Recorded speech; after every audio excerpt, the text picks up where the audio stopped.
Hey guys, welcome to my channel and आज हम बात करेंगे लास्ट लेक्चर से। आज हम कंटिन्यू करेंगे और लास्ट लेक्चर में जो हमने देख लिया था वो था डिफरेंशियल फॉर्म ऑफ स्ट्रेन। हमने लास्ट लेक्चर तक कवर कर लिया था। ठीक है, आज हमें जो कवर करना है सूम का सेकेंड लेक्चर है ये। ठीक है, एमपीपीएससी के लिए है। 2020 एई का जो एग्ज़ाम हुआ है हो रहा है उसके लिए है, और स्पेशली ये किन के लिए है, जो वर्किंग प्रोफेशनल्स हैं उनके लिए है ये। ठीक है, जिनको टाइम नहीं मिल पाता है उनके लिए ये बहुत डिटेल्ड में रिवीजन शुरू हुआ है स्ट्रेंथ ऑफ मटेरियल का। ठीक है, सिर्फ मेरी आपसे मेरा आपको यही सजेशन रहेगा कि आप क्या करिए कि एक बुक कॉपी ले लीजिए, कॉपी पेन ले लीजिए, और उसमें मैं जिस तरह से आपको बोल रहा हूँ और यहाँ पे नोट डाउन कर रहा हूँ बस उस तरीके से आप लिखते रहिए। थोड़ा सा हैंड राइटिंग का इशू आ सकता है यार, पर थोड़ा सा मैनेज कर लेना। बाकी बहुत डिटेल्ड में होगा और इससे बाहर कुछ भी नहीं होगा। जो बताऊँगा बस इससे ही आएगा और इससे बाहर कुछ भी नहीं आएगा। ठीक है, तो चलिए शुरू करते हैं हमारा आज का लेक्चर, जिसमें आज हम देखेंगे एक हम देख लेंगे सेंट विन्सेंट प्रिंसिपल देख लेंगे आज फर्स्ट। सेकंड जो हम देखेंगे वो देखेंगे इलास्टिक कांस्टेंट्स। और अगर टाइम रहता है तो आज ही हम टू स्ट्रेस टॉपिक को आज हम कवर कर लेंगे। तो ये हमारे टॉपिक रहेंगे। अगर आपके पास कॉपी पेन नहीं है तो कोई दिक्कत नहीं है, सिर्फ हेडफोन होना चाहिए। हेडफोन लगाइए और बस देखते जाइए, जो मैं यहाँ लिख रहा हूँ उसको देखते जाइए बस, और कुछ भी नहीं करना है। चलिए स्टार्ट करते हैं हमारा आज का लेक्चर। तो देखिए क्या होता है, जो कल हमारा छोटा सा टॉपिक रह गया था वो था स्ट्रेस।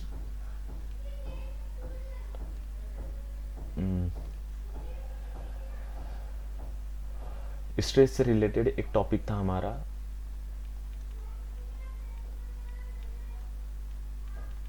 स्ट्रेस मैट्रिक्स, है ना, 2D के लिए।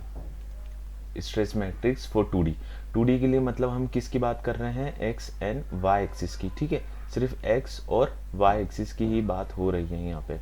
तो 2D मैट्रिक्स के लिए कितना क्या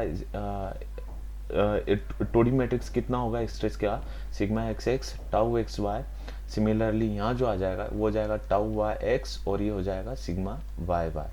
ठीक है, ये हो जाएगा हमारा 2D मैट्रिक्स के लिए, सिग्मा एक्स एक्स ही है। ठीक है, अब ये शेयर स्ट्रेस होती है और ये sigma x x normal stresses है। सिमिलरली जो स्ट्रेन मैट्रिक्स होता है वो भी कुछ ऐसा ही होता है, strain matrix for 2D, strain matrix for 2D। ठीक, तो ये हो जाएगा एप्सिलॉन एक्स एक्स। ठीक है, ये हो जाएगा 5xy/2, सिमिलरली 5y(x/2), और ये हो जाएगा एप्सिलॉन वाई वाई। तो ये होते हैं हमारे strain matrix and stress matrix. ठीक है, ये 2D के लिए। अब देखो, मान लो उसने क्वेश्चन पूछ लिया, मान लीजिए क्वेश्चन पूछ लिया कि आपको एक मैट्रिक्स दे दिया इसने, यहाँ पर ये शेयर स्ट्रेन है। हाँ, इसको ध्यान रखिएगा आप, ये शेयर स्ट्रेन होती है और इसे डायगोनल स्ट्रेन भी बोलते हैं। ठीक, डायगोनल स्ट्रेन। ठीक, टोटल स्ट्रेन क्या हो जाएगी, sigma xy/2 plus sigma y(5y)/x/2 plus 5xy/2। ठीक है, ये हो जाएगी। अब मान लीजिए एक ऐसा कुछ क्वेश्चन आ जाता है जिसमें आपको सिग्मा xx की एप्सिलॉन xx की वैल्यू 0.002 दे देते हैं, एप्सिलॉन y की वैल्यू 5xy/2 की वैल्यू ये मिल जाती है। ठीक है, 0.001 और सिग्मा एप्सिलॉन वाई की वैल्यू जो हमको दे देते हैं ये। अब ये बोलते हैं कि बताइए कि टोटल स्ट्रेन कितना होगा इसमें।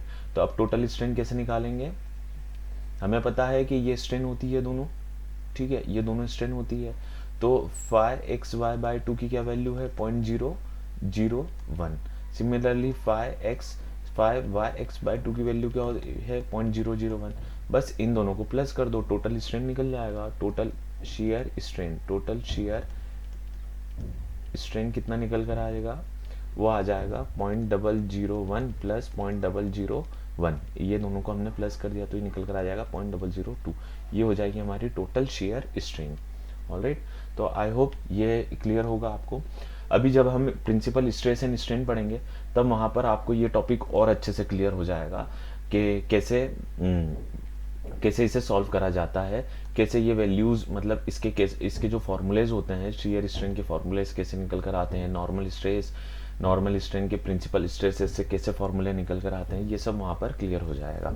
ठीक है, तो चलिए आगे बढ़ते हैं और हमारा आज का टॉपिक स्टार्ट करते हैं। सबसे पहले सेंट विनेंट प्रिंसिपल।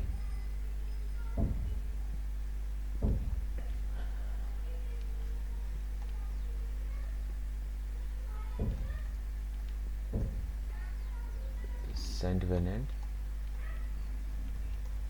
प्रिंसिपल बहुत छोटा सा प्रिंसिपल है और बहुत आसान है, समझने में कोई ज़्यादा दिक्कत नहीं होगी। ये जैसे कि एक मेंबर है और इस पे मैंने एक टेंसाइल फोर्स लगाया है P along the longitudinal axis. ठीक है, अलोंग द लॉन्गिट्यूडनल एक्सिस मैंने फोर्स P लगाया है। अब इसी में ही मैं क्या कर रहा हूँ कि कुछ सेक्शंस वो कर रहा हूँ। ठीक है, मैंने यहाँ पे कुछ सेक्शंस दे दिए, इसको 1 नाम दिया, इसको 2 नाम दिया, उसको 3 नाम दिया, सेक्शन 3 सेक्शन 2 एंड सेक्शन 1 इसकी विड्थ जो है वो B है ना। लेट से दिस ये एक मेंबर है, इसका क्रॉस सेक्शन है ये, और इसकी विड्थ B है दोनों तरफ से।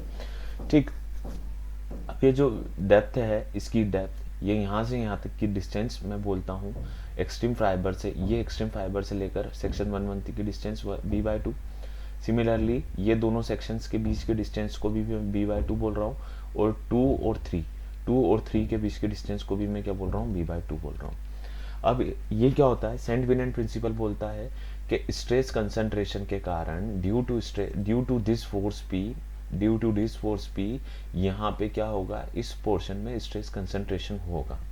ठीक है, तो ये स्ट्रेस कंसंट्रेशन की बात करते हैं। ठीक है, due to this force P, इस फोर्स P के कारण स्ट्रेस कंसंट्रेशन की बात हो रही है। अब जैसे कि मैं फर्स्ट इसका 1 का अगर यहाँ पे FBD बनाता हूँ, है ना, ये 1 का मैंने FBD बनाया है, और ये डिस्टेंस जो है ये B/2 है। ठीक, ये फोर्स P है, तो इस फोर्स के कारण यहाँ जो स्ट्रेसेस होंगी वो बहुत नॉन यूनिफॉर्म होंगी, ये कुछ इस प्रकार की स्ट्रेसेस होंगी। ठीक, और जो हम कैलकुलेशन में लेते हैं, जिसे हम कैलकुलेट करते हैं, वो स्ट्रेसेस हम कुछ एवरेज स्ट्रेसेस लेते हैं, एवरेज स्ट्रेस कैलकुलेट करते हैं। ठीक है, तो मान लीजिए ये सिग्मा एवरेज है, और यहाँ पे कहीं मान लीजिए ये सिग्मा मैक्सिमम है, सिग्मा मैक्सिमम 1 पर है। तो ये सिग्मा मैक्सिमम 1 की वैल्यू क्या होगी, वही सेंट विनेंट प्रिंसिपल बोलता है सिग्मा मैक्सिमम एट 1 ये जो होगी वो 1.328 ऑफ सिग्मा एवरेज हो जाएगी। ठीक, इस बात को आपको एकदम याद कर लेना, घोट लेना है इसको, हो सकता है कि क्वेश्चन आ जाए, पॉसिबिलिटी है कि क्वेश्चन पूछ लिया जाए। नेक्स्ट देखो, आगे देखो, जब मैं FBD 2 बनाता हूँ, 2 का FBD बनाता हूँ यहाँ पर,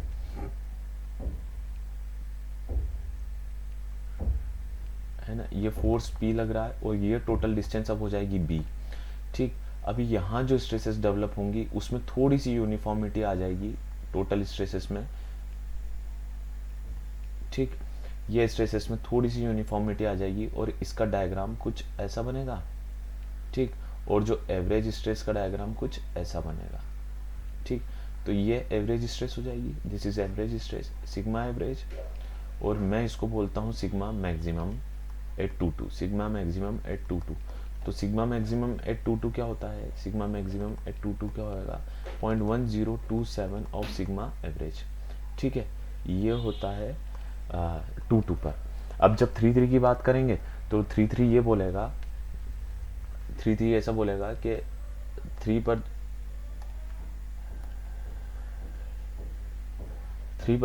पर वो बोलेगा कि ये डिस्टेंस जो हो जाएगी वो टोटल हो जाएगी 1.5 बी हो जाएगी ये डिस्टेंस, ये फोर्स P लग रहा है, और यहाँ पर जो स्ट्रेसेस होंगी वो एकदम एवरेज स्ट्रेस डेवलप होंगी। ठीक है, तो यहाँ पे जो सिग्मा एवरेज है वो सिग्मा मैक्सिमम है वो सिग्मा एवरेज के इक्वल रहेगा। ठीक, बस यही सेंट विलियन प्रिंसिपल का रूल है, यही सेंट विलियन प्रिंसिपल है। ठीक है, ये 3 है, this is 3 this is 2 section 2 ये सेंट विलियन प्रिंसिपल है।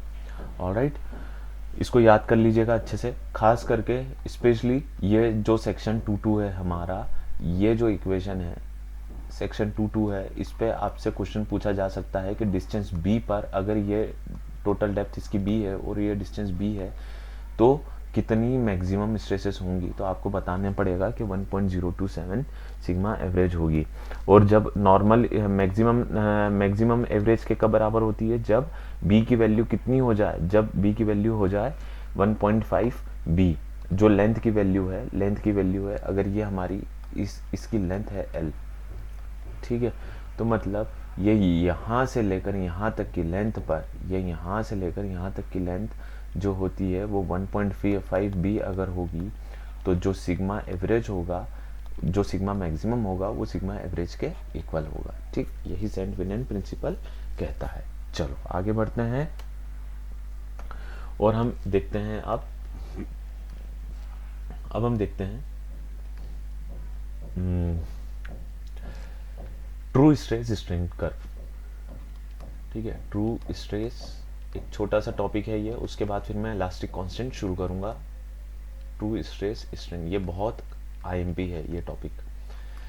ठीक, ट्रू स्ट्रेस को ही हम एक्चुअल स्ट्रेस भी बोलते हैं, एक्चुअल स्ट्रेस। ठीक है, और इसी को ही हम बोलेंगे एक्चुअल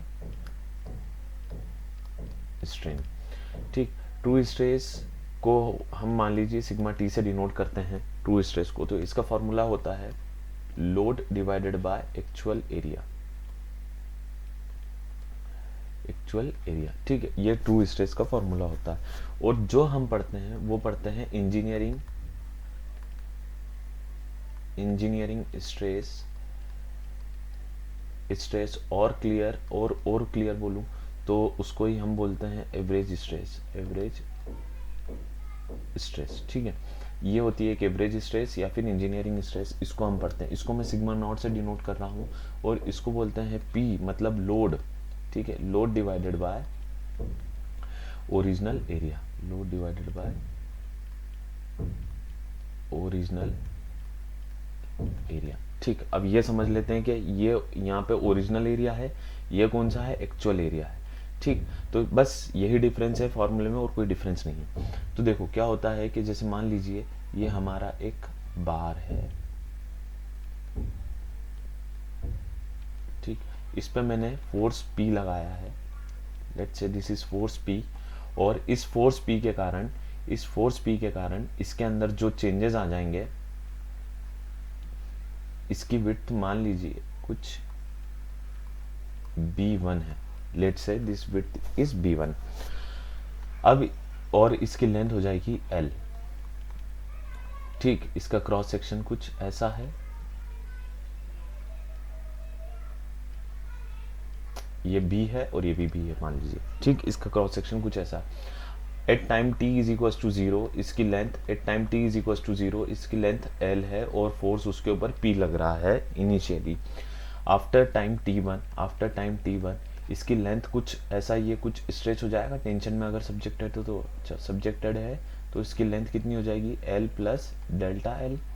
ठीक, एट टाइम t1 पे, और जो इसका जो क्रॉस सेक्शन है वो भी छोटा हो जाएगा, लेटरली छोटा हो जाएगा। तो मान लो इसको मैं B2 बोल रहा हूँ और ये फोर्स तो लग ही रहा है P, ये फोर्स तो इसके ऊपर लग ही रहा है P। ठीक, तो इसका क्रॉस सेक्शन छोटा हो गया है ना, B1 बड़ा था, B2 छोटा हो गया, B1 is greater than B2 after time T1। तो बस यही डिफरेंस होता है एक्चुअल एरिया में और ओरिजिनल एरिया में। अब ओरिजिनल एरिया क्या है, यहाँ पर B1 है, ये B1 है, ये ओरिजिनल एरिया, और B2 क्या है, ये एक्चुअल एरिया है आफ्टर टाइम T1। यही डिफरेंस होता है ट्रू स्ट्रेस में और ओरिजिनल स्ट्रेस में। तो यहाँ पे एक्चुअल एरिया क्या हो जाएगा, B2 इंटू B2। ठीक है, ओरिजिनल एरिया क्या था, ओरिजिनल एरिया था B1 इंटू B1। ठीक है, इसको मैं नाम दे रहा हूँ A1 से, एक्चुअल एरिया को मैं नाम दे रहा हूँ A2 से। तो अब देखो A2 में क्या होगा, A2 छोटा होगा ऑब्वियसली, ऑलराइट। A2 क्या होगा, A1 is greater than A2, ठीक है, A1 is greater than A2। तो मतलब सिग्मा टी जो है अंडर टेंशन की कंडीशन में, अंडर टेंशन की कंडीशन में sigma t is less than sigma not, ठीक है, सॉरी गलत बता दिया मैंने, इसको मैं आपको पूरा फॉर्मूले से ही बता देता हूँ, वो समझने में भी इजी रहेगा। देखो क्या होता है कि जैसे एक्चुअल, इसकी बात कर रहा हूँ मैं, सिग्मा नॉट की एवरेज स्ट्रेस की, तो force divided by actual original area, sorry original area. अब हमें पता है कि ओरिजिनल एरिया ज़्यादा है, ठीक है, A1 क्या है, ज़्यादा है, A1 की वैल्यू अगर ज़्यादा होगी तो सिग्मा नॉट की वैल्यू कम होगी, ठीक है। सिमिलरली ट्रू स्ट्रेस में क्या होगा, 2 divided by actual area.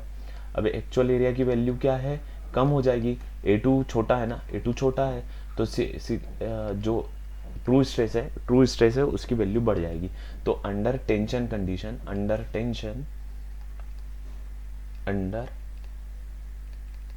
Tension क्या हो जाएगा, sigma not is less than sigma T, ठीक, ये इन दोनों के बीच की बात होती है अंडर टेंशन। और सिमिलरली अगर अंडर कंप्रेशन की बात करेंगे तो इसका उल्टा हो जाएगा, अंडर कंप्रेशन जो होगी वो बढ़ जाएगा, ठीक है, ये हमारी एवरेज स्ट्रेसेस बढ़ जाएंगी। एवरेज स्ट्रेसेस क्यों बढ़ेंगी, अगेन ओरिजिनल एरिया क्या हो जाएगा, कंप्रेशन में ओरिजिनल एरिया क्या होता है, जैसे कि ये बार है हमारा, मान लो, ठीक है, इस पर हमने फोर्स P लगाया, तो आफ्टर टाइम T इसकी लेंथ क्या हो जाएगी, कम हो जाएगी, और इसकी जो मोटाई है वो बढ़ जाएगी, है ना। तो ये B2 है, मान लो ये B1 है अंडर कंप्रेशन, तो B2 बड़ा हो जाएगा B1 से, जस्ट उसका उल्टा हो जाएगा जो अभी हमने पढ़ा, है ना। तो यहाँ पे क्या हो जाएगा, A2 is greater than A1 हो जाएगा, ठीक। तो A2 बड़ा हो गया, मतलब क्या हो गया कि ट्रू स्ट्रेसेस की वैल्यू कम हो गई, तो अंडर कंप्रेशन ये वैल्यू ऐसी हो जाएगी, ठीक। अब इसी का ही एक रिलेशन निकल कर आता है, रिलेशन बिटवीन, ये फॉर्मूला काम का है आपका, इसको याद कर लीजिएगा अच्छे से, रिलेशन बिटवीन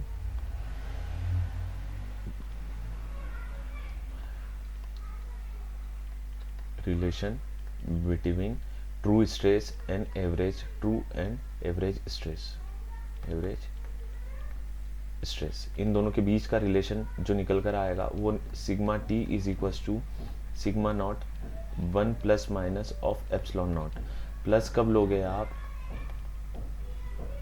प्लस कब लोगे, जब टेस्ट अगर टेंशन में हो रहा है, और माइनस कब लोगे, जब टेस्ट अगर कंप्रेशन में हो रहा है, ठीक। ये इसका फॉर्मूला है। सिग्मा नॉट क्या है, एप्सिलॉन नॉट क्या है, एप्सिलॉन नॉट है एवरेज स्ट्रेन और इंजीनियरिंग स्ट्रेन,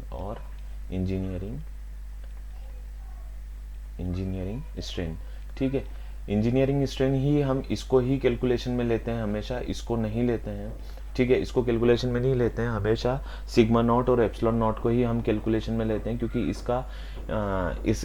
इसको कैलकुलेट करना आसान रहता है, इजी रहता है, और इसको कैलकुलेट करना बहुत मुश्किल रहता है, ट्रू स्ट्रेस को कैलकुलेट करना बहुत मुश्किल रहता है, इसलिए हम इसे ही कैलकुलेट कर प्रॉब्लम को सॉल्व करते हैं, ठीक है। तो ये हो गई हमारी स्ट्रेसेस की बात। अब यहीं मैं आपको एक छोटी सी बात और बता देता हूँ जो कि है स्ट्रेन से रिलेटेड, ट्रू स्ट्रेन, ठीक है, मैं यहीं बता देता हूँ आपको ट्रू स्ट्रेन। इसका बहुत फेमस फॉर्मूला है, epsilon t is equal to, ये ट्रू स्ट्रेन है, ठीक है, true epsilon t is equal to ln of L divided by L not,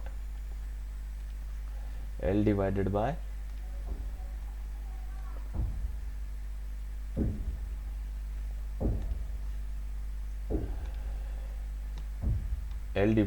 L not. L क्या है, जो change in length plus delta L, और L not original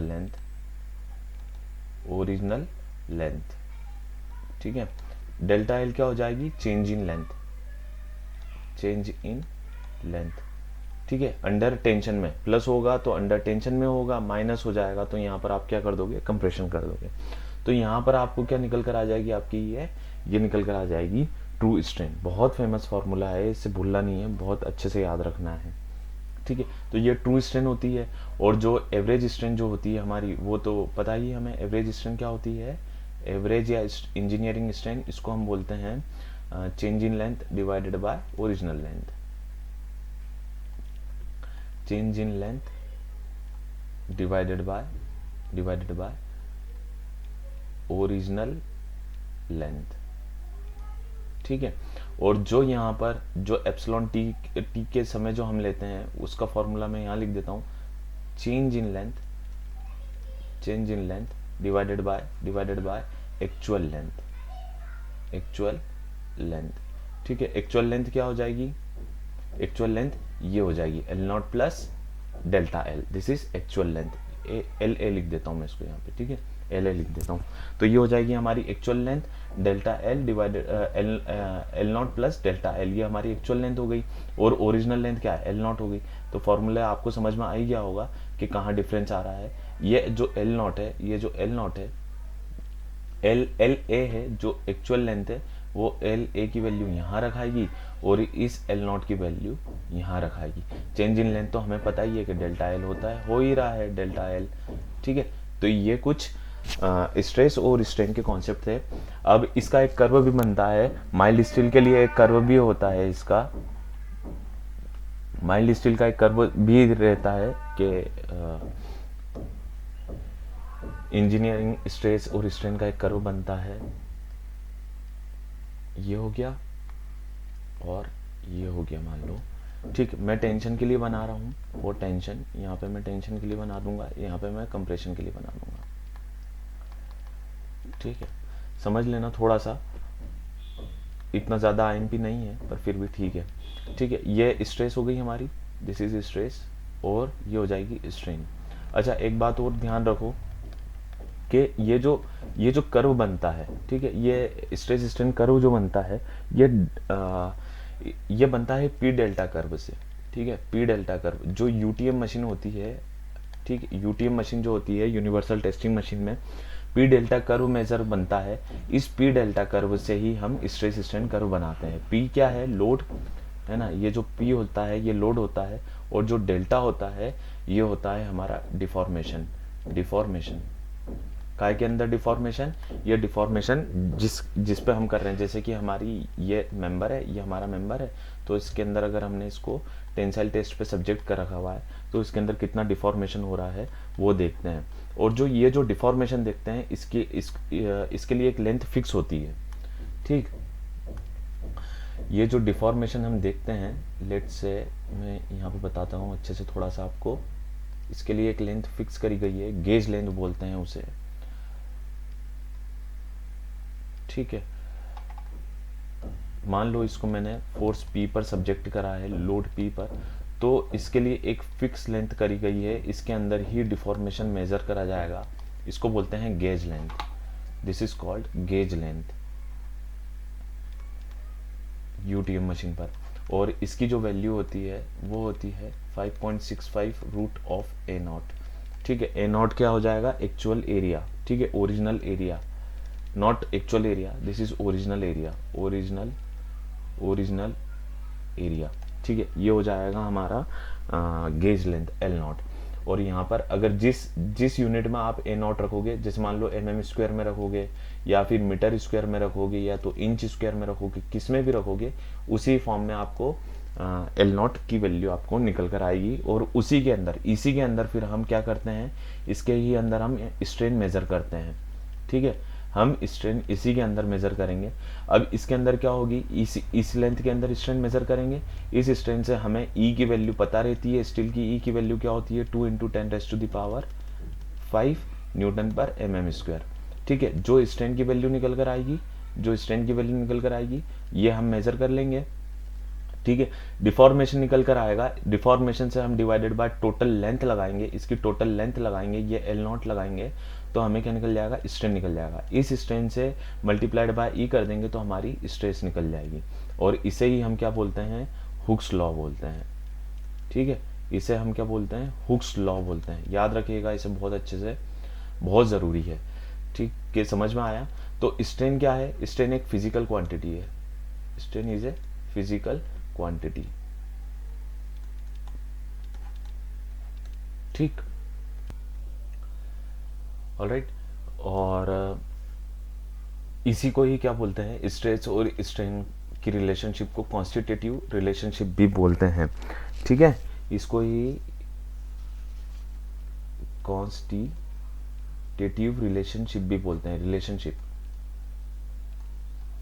है ना। ये दोनों फिजिकल क्वांटिटीज हैं और दोनों फिजिकल क्वांटिटीज के लिए, एक मटेरियल के लिए स्पेसिफिक होती हैं, इसलिए ही हम इन्हें कॉन्स्टिट्यूटिव रिलेशनशिप भी बोलते हैं।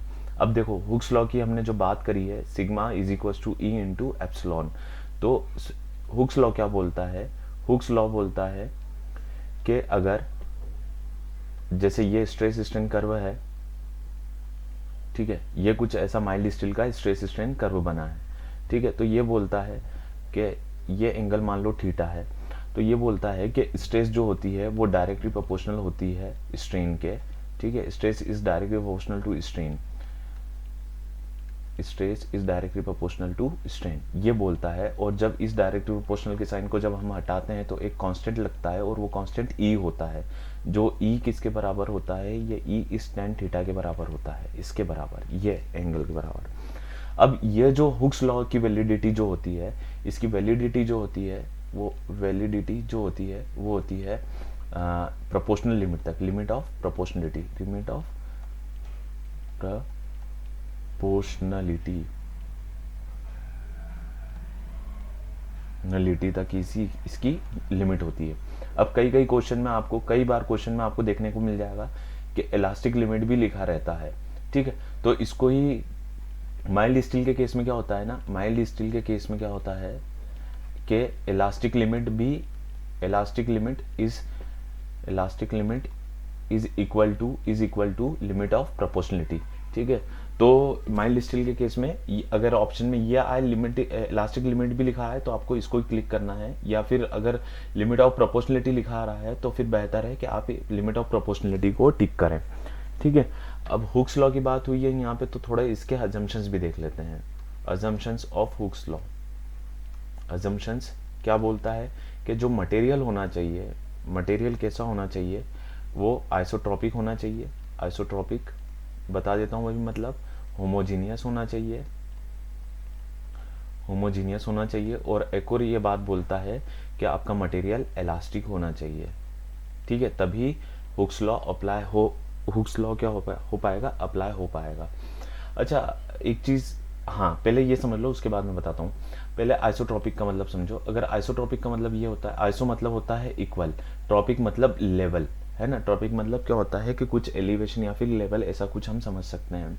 तो आइसोट्रॉपिक का मतलब होता है कि हर पॉइंट पर, हर डायरेक्शन में, ठीक है, जैसे ये कुछ हमारा बार है, ये हमारा बार है, इसमें ये डिफरेंट पॉइंट है। तो मान लो ये पॉइंट है, एक पॉइंट ये ले लेता हूँ, एक पॉइंट ये ले लेता हूँ, एक पॉइंट ये ले लेता हूँ। ठीक है, तो इस पॉइंट में अगर इस डायरेक्शन में ई है तो इसी डायरेक्शन में उसकी प्रॉपर्टी ई होगी, सब डायरेक्शन में ई होगी।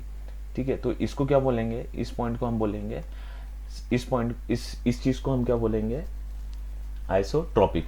कि हर डायरेक्शन में प्रॉपर्टीज क्या होगी, सेम होगी। ऑलराइट, और तो इसका क्या मतलब होता है, आइसोट्रॉपिक का मतलब होता है कि equal properties in every direction. ठीक है, तो ये हो गया हमारा, ये क्या हो गया हमारी आइसोट्रॉपिक। अब होमोजीनियस देख लो, होमोजीनियस बोलता है कि equal property at every point, equal property at every point POINT point. ठीक है, तो मतलब जैसे यहाँ पर इस पॉइंट की वैल्यू ई है, मान लो इस प्रॉपर्टी यहाँ की प्रॉपर्टी ई है, तो इस पॉइंट की भी प्रॉपर्टी क्या होगी, ई होगी, इस पॉइंट की भी प्रॉपर्टी क्या होगी, ई होगी। तो हर जगह की प्रॉपर्टी अगर ई होगी तो ये हो जाएगा हमारा होमोजीनियस। ठीक है, अब एक टर्म और होती है, एक टर्म होती है एनाइसोट्रॉपिक और एक टर्म होती है ऑर्थोट्रॉपिक। ऑर्थोट्रॉपिक का मतलब होता है कि equal property in all three direction, equal property in three direction, ठीक है। एक्स वाई जेड की में, एक्स वाई जेड में प्रॉपर्टी सेम होगी तो वो क्या हो जाएगा, ऑर्थोट्रॉपिक मटेरियल हो जाएगा। एक प्रॉपर्टी होती है an isotropic material. An isotropic का मतलब क्या होता है कि जैसे इसमें equal properties in every at every direction होती है, एन आइसोट्रॉपिक या फिर नॉन आइसोट्रॉपिक में क्या होती है कि नॉट इक्वल हो जाता है, कि प्रॉपर्टीज सब जगह अलग अलग होती है। जैसे सब डायरेक्शन में, जैसे यहाँ की इस डायरेक्शन में वैल्यू E1 हो गई, इसमें E2 हो गई, फिर इसमें E3 हो गई, इसमें E4 हो गई, इसमें E5 हो गई, तो ऐसा अलग अलग प्रॉपर्टी होती है हर डायरेक्शन में, तो उसको बोलते हैं एनाइसोट्रॉपिक या फिर ऑर्थोट्रॉपिक मटेरियल। तो यहाँ पर समझो कि जो हुक्स लॉ क्या बोलता है, हुक्स लॉ ये बोलता है हमारा कि मुझे sigma is equal to E into epsilon चाहिए, ठीक है, ये हमारा हुक्स लॉ होता है। तो अब इसमें ई की वैल्यू जो रहेगी वो कांस्टेंट रहेगी, मतलब होमोजीनियस है। ऑर्थोट्रॉपिक है मतलब ई की वैल्यू नहीं बदल रही है, इसका कहने का ये मतलब है कि हर पॉइंट पर और हर डायरेक्शन में ई की वैल्यू सेम है। जब हम, जैसे कि मैंने बताया था आपको कि यहाँ पर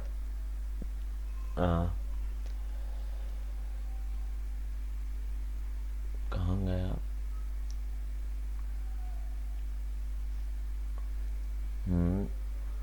ये ऊपर आ जाए बस,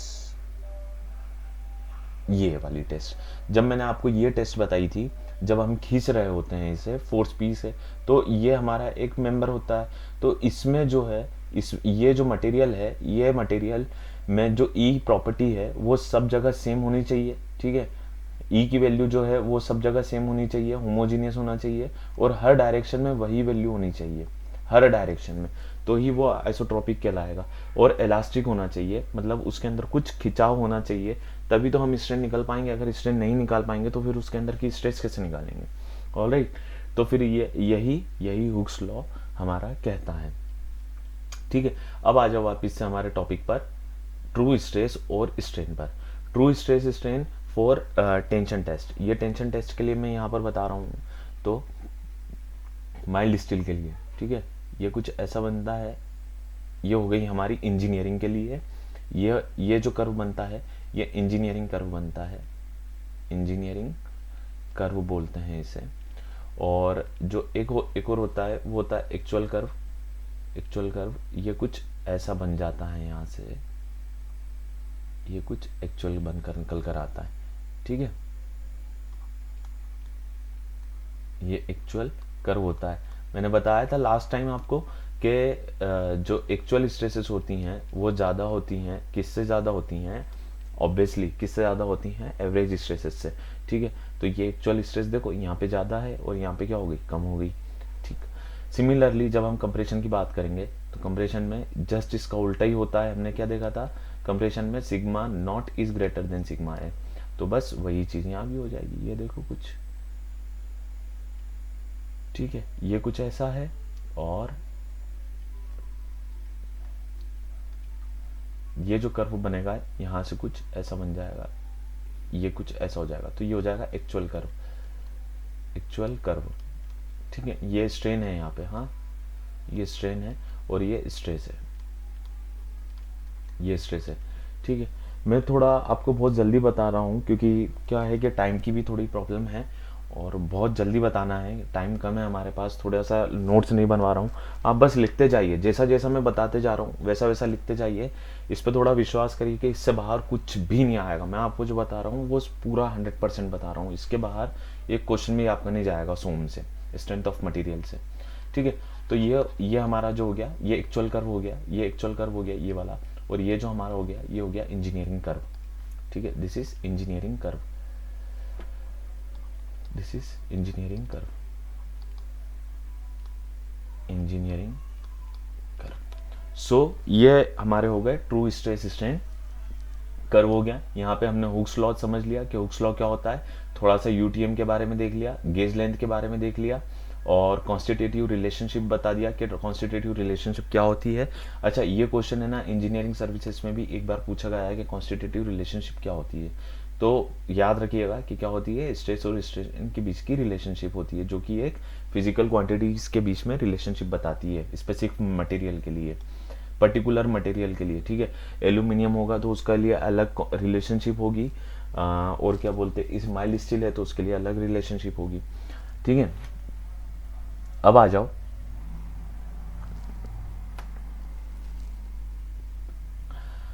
अब आ जाओ यहाँ पर इलास्टिक कांस्टेंट्स में, ठीक। इलास्टिक कांस्टेंट्स में, ठीक है। 4 प्रकार के इलास्टिक कांस्टेंट्स हमें पढ़ना है। ई है, ई क्या होता है, मॉडुलस ऑफ इलास्टिसिटी। म्यू जो होता है पॉइजन्स रेशियो होता है। के होता है बल्क मॉडुलस, और जी होता है मॉडुलस ऑफ रिजिडिटी। ये हमें 4 प्रकार के इलास्टिक कांस्टेंट्स पढ़ना है, ठीक है। इनके बीच के रिलेशनशिप पढ़नी है और क्या होते हैं इनके फॉर्मूले देखने हैं, ठीक। तो मेरे ख्याल से ई से तो आप बहुत अच्छे से पहचान गए होंगे कि ई क्या होता है। ई क्या होता है, modulus of elasticity, modulus of elasticity, elasticity, ठीक है। पॉइजन्स रेशियो,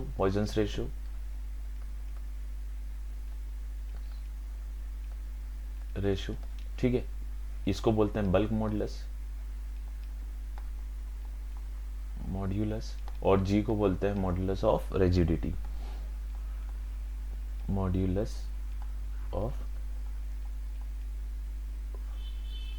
रिजिडिटी, ठीक है। ये होते हैं चारों, ठीक है। इसको कहीं कहीं सी भी लिखते हैं, है ना, तो कंफ्यूज नहीं होना, कहीं कहीं इसे सी भी लिखा जाता है। इन चारों के बीच के अभी हम रिलेशनशिप देखेंगे, लेकिन उसके पहले हम बात कर लेते हैं इन सब के फॉर्मूलेस की। तो इसका तो हमें बहुत बहुत क्लियर है कि stress is directly proportional to strain होता है, तो ये हो जाता है जब हम इसका वो हटाएंगे तो सिग्मा इज इक्वल टू क्या हो जाएगा, ई इंटू एप्सिलॉन नॉट, ठीक है। ये तो हमें पता है, ये तो बहुत ईजी है। म्यू क्या होता है, पॉइजन्स रेशियो जो होता है, पॉइजन्स रेशियो होता है change in length to the Poisson's ratio mu जो होता है lateral strain divided by lateral, ये क्या हो रहा है,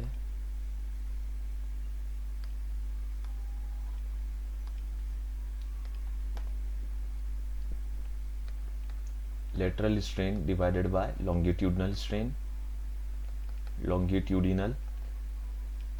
स्ट्रेन, ठीक है। ये होता है म्यू। जो बल्क मॉडुलस होता है, बल्क मॉडुलस का फॉर्मूला होता है, के का जो फॉर्मूला होता है वो होता है direct stress divided by volumetric strain, volumetric strain.